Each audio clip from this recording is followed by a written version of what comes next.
Hello and welcome back to another episode of the AI-Driven Marketer, where I, Dan Sanchez, friends call me Danchez, am on a journey to master AI in 2024.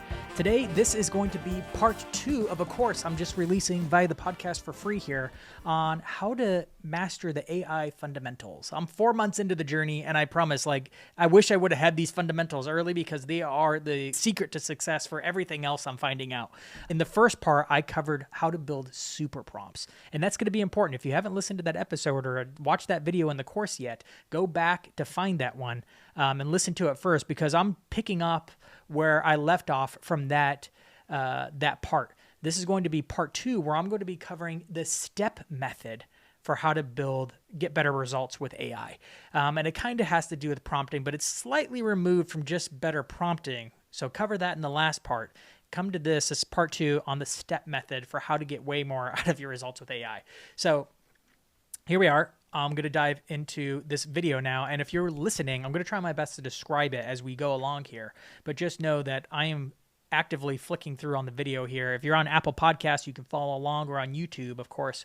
If you're on Spotify, then you'll have to jump over to one of those 2 platforms, or AI-drivenmarketer.com, where you can follow along with the video. But I'll do my best to describe it as we go. I'm here in OpenAI's ChatGPT-4. This is just a plain vanilla ChatGPT, no custom GPTs yet.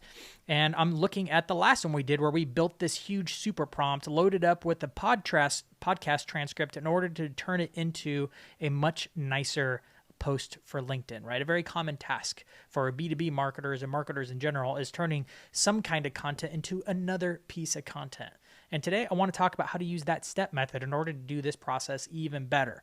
So let's take a look. This is actually a post that I posted on LinkedIn just a week ago, and it didn't do so well, which is too bad. Sometimes you post your best stuff to LinkedIn and it just doesn't go so well. It's probably only got 700 views. That's okay. That's just kind of how it goes on LinkedIn sometimes. People like the fluffy stuff. They don't like the deep stuff. So I'm rehashing it here on the podcast for you guys, because this is good. This is stuff that I'm using in AI more and more often.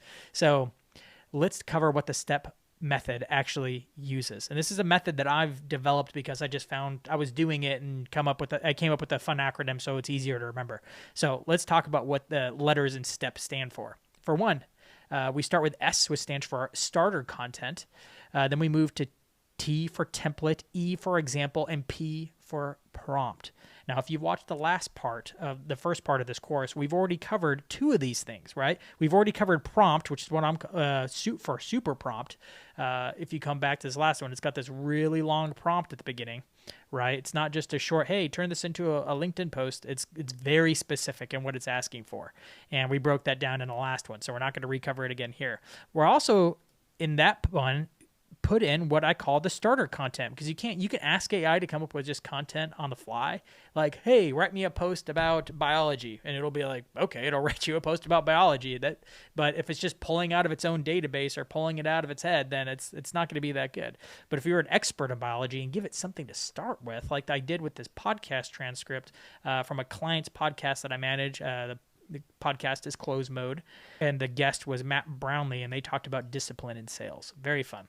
Then you have AI does great at repurposing it. And the step method brings you even closer, because it adds in 2 other elements that I didn't talk about in the last one, and that is giving it a template to work from and an example of that template executed A+, right? So let's take a look at what we can do with the template and example.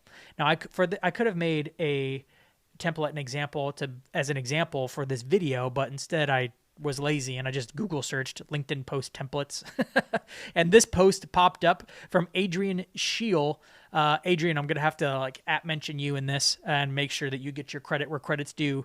But look up Adrian Scheel, 5 simple templates for crafting the perfect LinkedIn post, because you had got a bunch of good templates here, and I copied and pasted one and used it. But I wanted to give you credit because this is where I got these templates, and I specifically picked your template 5 here. There are 3 things.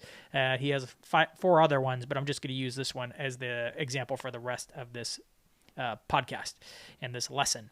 So here's Adrian's version, where he has a fantastic template. And I love this template because it's highly specific, yet uses this almost code language to fill in the gaps. So it's like, there are 3 things, and then in brackets, that will help you do achieve, there's like a typo here, help you achieve an awesome outcome, right? Want to know what they are? Here you go. In code brackets again. First thing, different code brackets. Reason why you should do first thing. Code brackets. Second thing, other code brackets. Reason why you should do second thing, right? So it's very clear what to put where in this template if you know what those three things are. And AI, I found, is very good at looking at this like Cody type language as shorthand for insert thing here. This isn't actually code, but I think we've all seen code enough to know that like, hey, this means insert something here. AI is really good at interpreting that and actually moving forward with that. So I love working with templates like that. When I build templates, I build them the same way. And underneath, we have a fully executed one that I believe he's written, probably posted himself. And I just went and copied both of these into my own doc. You could actually just take this whole doc and take it as a PDF and upload it to your GPT, but I'm going to make my own because he's got multiple templates and examples in here. So I'm just going to simplify it a little bit just to have one of each. And I made a new Google Doc called LinkedIn Post Template, and it's got two headers in it. One says LinkedIn Post Template, one says LinkedIn Post Example. Keep it simple for the AI to look at so that it doesn't get off track. And I just copied his template and I put his example below. I only made a slight modification because I still want my template to say you can find my full interview at closemode.media, right? And I have that below in the example as well. So let's take a look at what this looks like when I give AI this template and example alongside my transcript and alongside my prompt. Now, to get this into AI, you probably take a file like this and I'm going to download it, and I already downloaded it as a PDF. And then I went over to ChatGPT and copied and pasted my same quote, and I reworked it a little bit. I also attached this PDF. You just drag and drop it right into the message area when you're crafting this prompt. And I changed the prompt a little bit because now I'm really loading it down. I mean, this is a beefy freaking prompt. It's got a PDF. It's got a whole transcript pasted in there. The prompt's freaking long. So to make sure that there's no room for error here, there's no confusion for the AI, I made it clearer and simpler by adding breaking it down into step-by-step instructions and giving it essentially 2 steps. And now it's crafted to say, you are an expert sales coach and former VP of sales, Matt Brownlee. Take a deep breath and follow these step-by-step instructions. You'll notice this whole deep breath thing is a very popular thing in AI prompting if you've ever explored this topic a lot. And I find it does work pretty well. And I use it anytime I'm having AI do step-by-step instructions or doing something that's like, there's a lot of elements to consider all at once and I needed to think through it carefully. I tend to take the deep breath and do this. And then I broke it down to steps. It was essentially the same prompt, and I just broke it down into smaller pieces. And the first step is, based on the transcript from the episode, find one solid idea in the episode, then move on to the next step. Step 2, turn the idea into one actionable post for LinkedIn using the template and example in the attached PDF, in quotes, LinkedIn post template.pdf, to guide your writing.